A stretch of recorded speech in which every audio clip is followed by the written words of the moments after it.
Hey there, ACCA Performance Management students. Steve Willis here. In this video, we are going to rock the Section A questions from the recent Examiner's report. I'll take you through these difficult questions. I'll share with you all of the exam technique tips that you need so you can get a pass on tricky questions like these. If you like this video, check out my website. It's right here. I've got more PM goodies for you. I've got a revision course. I've got a video library with more debriefs just like this one. And if you have any questions or you'd like me to cover other topics, let me know in the comments. Alrighty, rock stars, let's get started.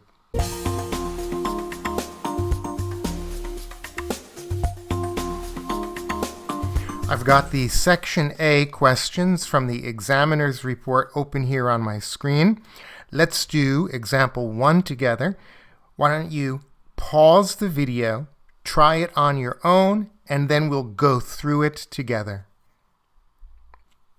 So team, we have a theoretical question in front of us. Be ready in Section A for a roughly even balance of theory and calculation type questions. Now, these theory ones, they can be difficult, but they tend to be less time consuming. So I suggest you do all of the theory questions in your first pass through Section A.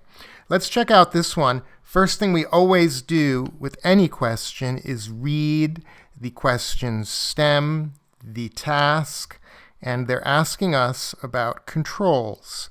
Which one would be most effective in ensuring that internal reports are properly generated and distributed? Now, this is rather general. Other than internal, they don't give us any hints. Are they strategic reports for the board of directors? Are they operational reports for the production supervisor? So it's rather general. So let's go through. And a great way to tackle a question like this is to eliminate at least 2 of the wrong answers or distractors first. It's quite difficult sometimes just to pick the perfect one out of the list, because often there isn't a perfect one. Maybe there's a best one. And following that approach, I will eliminate D. Regional directors produce the reports for strategic decision making. Well, directors will probably delegate that job of report production. They're not going to do it themselves. So I don't like D. D goes out. I'm also going to eliminate C.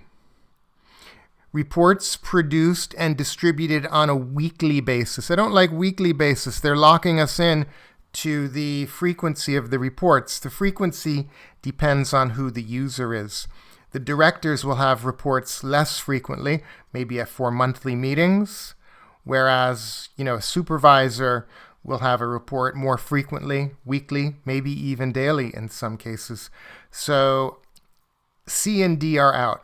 In the exam, always try to eliminate 2 of them if you can. Then when you get down to the remaining 2, try to find the best answer from the remaining 2. And again, I'm going to eliminate B. Generation of reports should be carried out by the end users. Well, the end users might not have the skills for report making. They might not be expert with pivot tables in Excel. So let's have specialists do report generation, not the actual end user. So I don't like B. So now I'm down to A. By elimination, I arrive at the best answer. It's general. Recipients of reports, the receiver of the report, is agreed who gets what report and updated on a regular basis. So we're not locking into the frequency. So guys, A is the best one. And that might not be obvious unless you begin by eliminating the distractors. Moving on to question 2, let's follow the same approach. Please pause the video, try it on your own, then continue rolling it, and we will do it together when you're done. Welcome back. First thing we do is read the task, and they want us to calculate something. What is the residual income?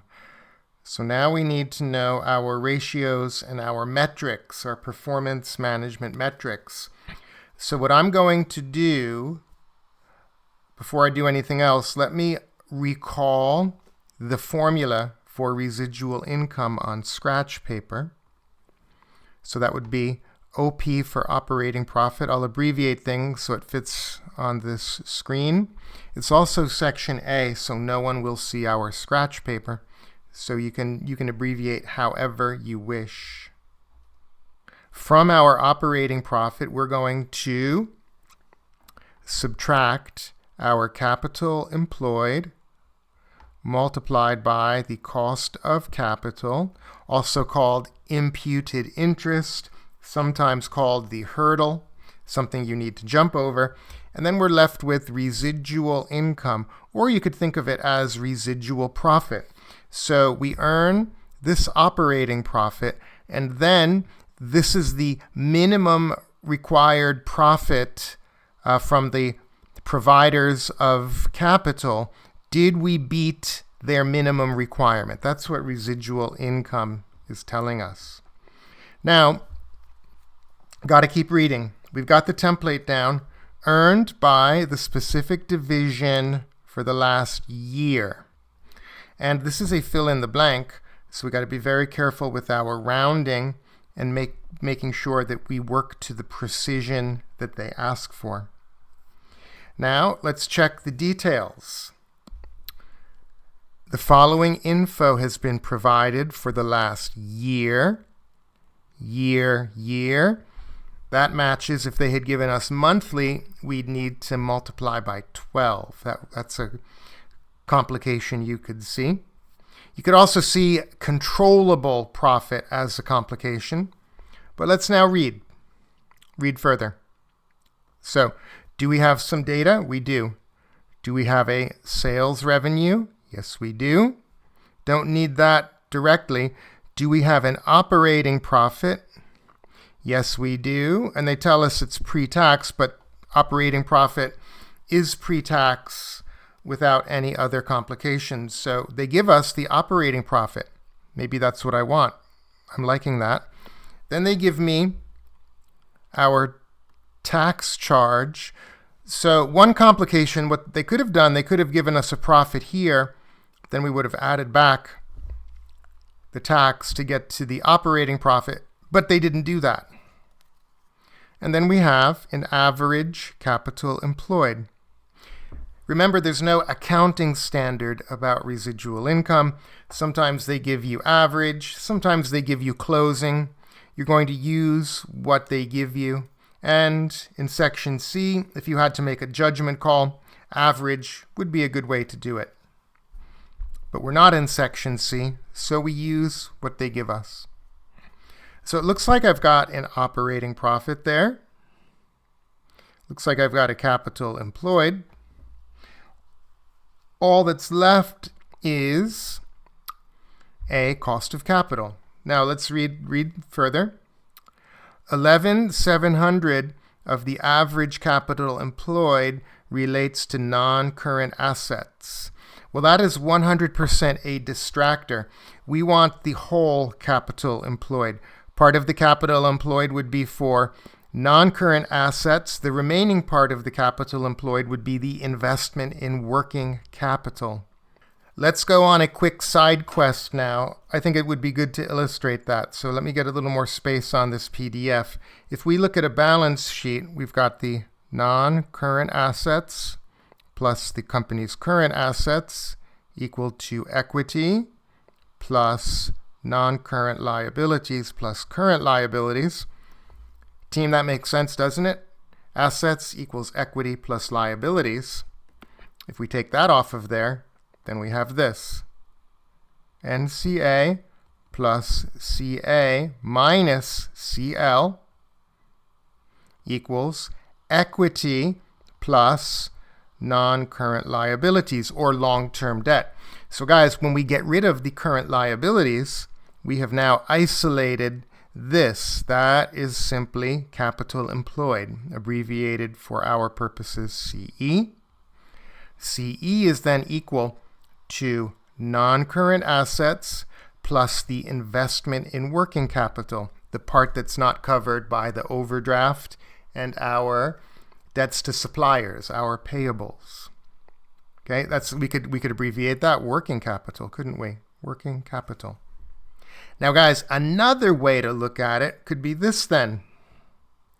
NCA plus CA, that's total assets. I'll just abbreviate it TA here. Total assets minus current liabilities is equal to capital employed. So there you go. That's why for capital employed, we want to include the entire amount, non-current assets plus working capital. Guys, I hope that side quest wasn't too much. Let's continue. So we decided this is a distractor. Don't want that. Now, the final piece of the puzzle. The company has an overall cost of capital. This is directly linked to the risk that is borne by the company's capital providers. So they need a 6% on average return to be happy. But look at this. This division has a separate cost of capital. They're in a different segment of the market. So this division has a higher cost of capital. Maybe they're taking more risk. Maybe it's a construction company and one division does residential property, the other does commercial. Maybe the commercial takes more risk. Not sure, but that's what they mean. One division has a different cost of capital. Guys, since we're doing residual income for GDR, we're going to use their cost of capital. So guys, now we're set up to get the final answer. So do we have an operating profit? Yes, we do. That's the 3420. Now, can we multiply 0.099% times 19,800? Well, I think we could. That's going to be 1782. And we are left then with a residual income, drum roll please, of, do the math, and we get 1638.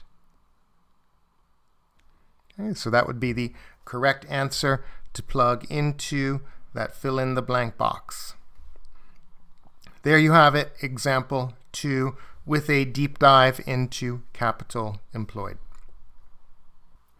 Moving on to question 3. Try it on your own. Pause the screen. When you're done, continue rolling the video. We'll take it together. Guys, this is a risky, tricky question because you have 3 separate true and falses combined into one section A question. There's no partial credit. So if you get one of them wrong, it's game over. So let's carefully check each statement. Let's read this question kickoff. The new management accountant of Hervey Co. wants to introduce cost volume profit analysis. And we have to indicate if the following statements are true or false. First one, increasing fixed costs by 12% will increase the break-even point by more than 12%.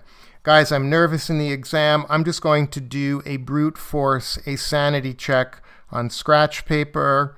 For our purposes, I'll do it here in the spreadsheet so it's nice and neat. If we recall, the formula for break-even point is fixed costs divided by a contribution per unit is equal to the break-even point in units. Let's do it with easy numbers. So let's imagine we have $100 in fixed costs, $10 contribution per unit.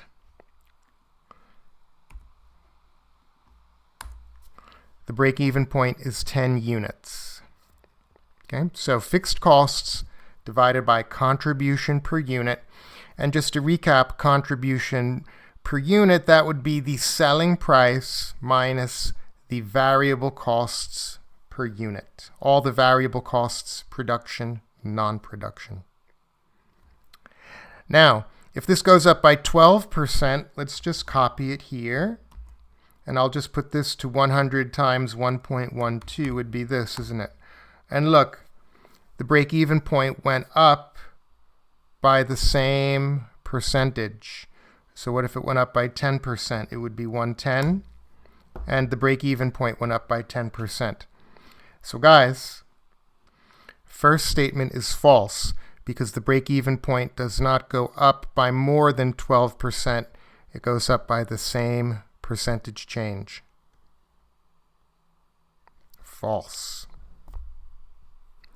The margin of safety depends on the sales budget and break-even sales. Let's visualize that. So if we have a break-even chart, we'll have our activity on this axis, monetary values here. On the y-axis, I'll have my sales coming from there, S for sales. Then we'll have total costs.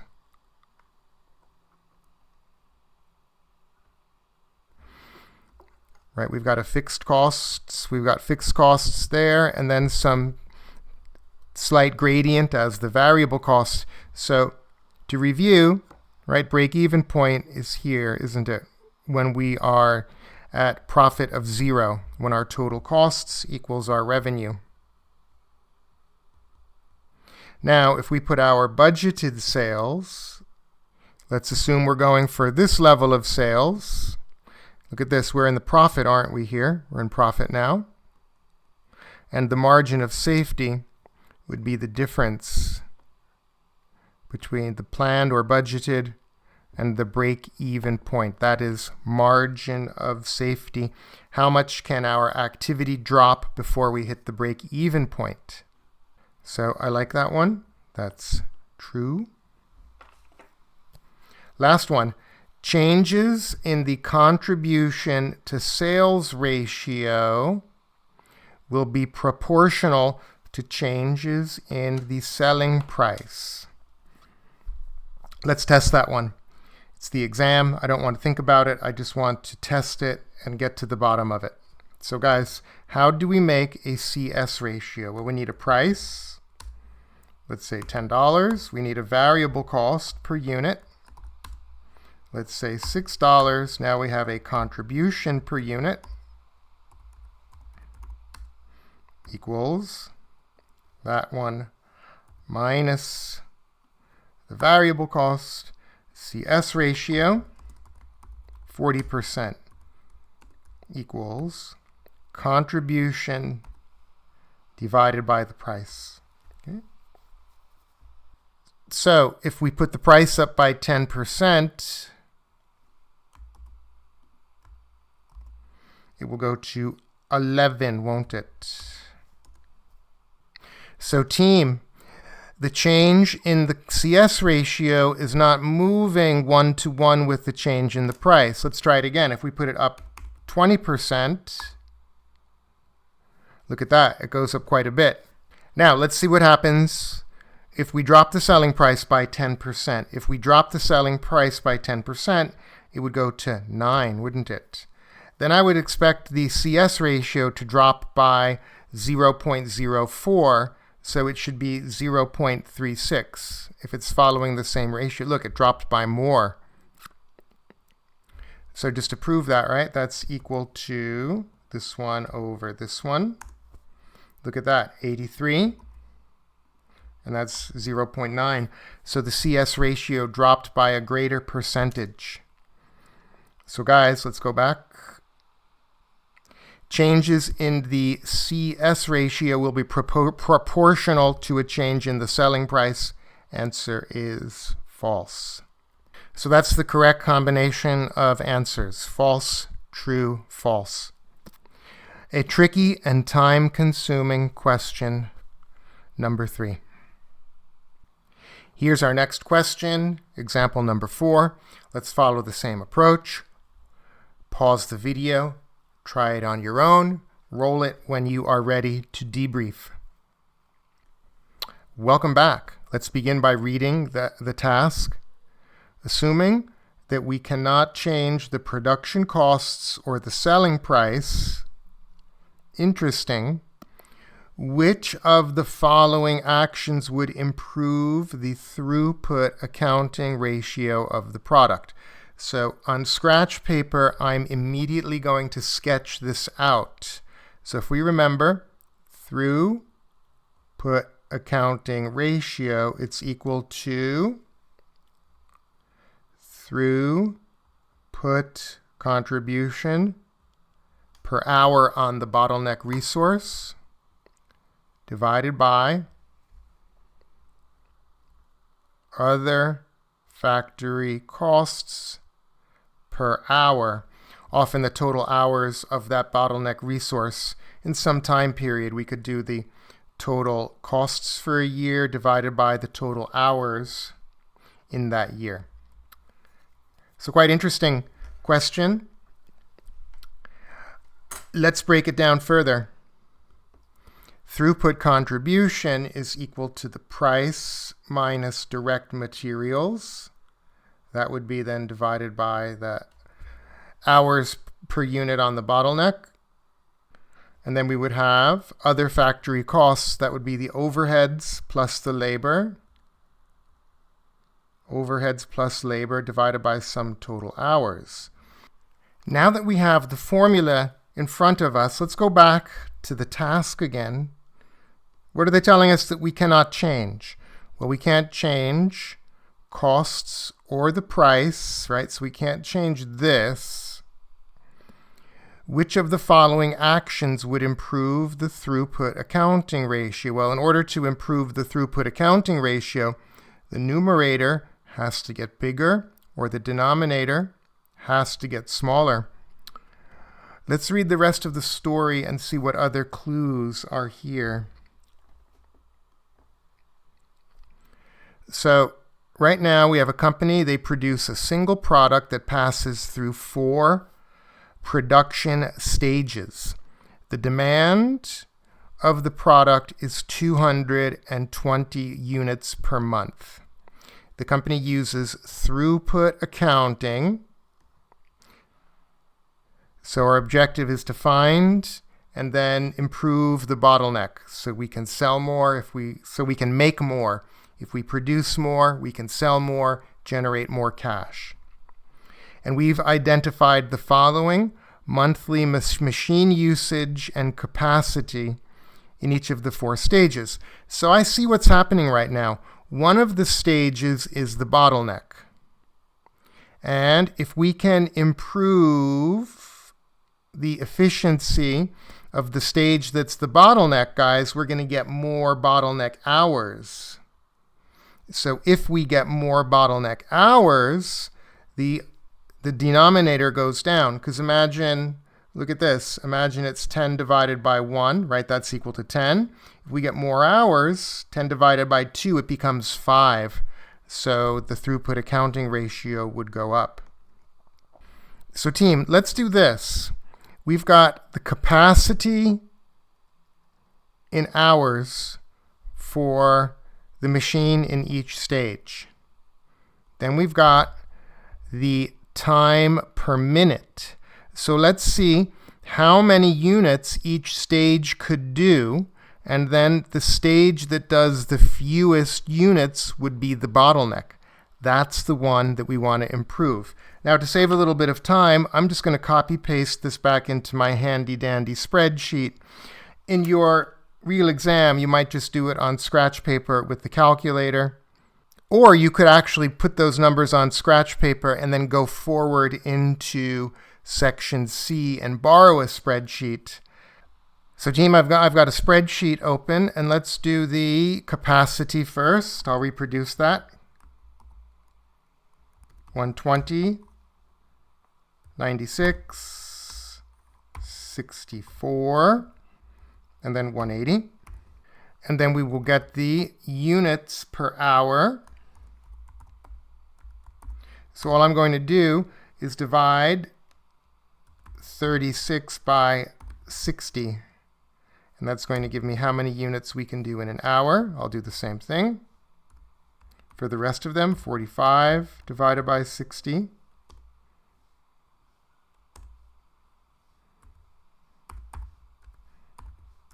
(24) divided by 60.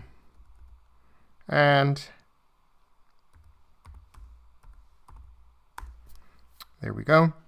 Get out of the way. Microsoft AI, don't want you. Now we can do units per month.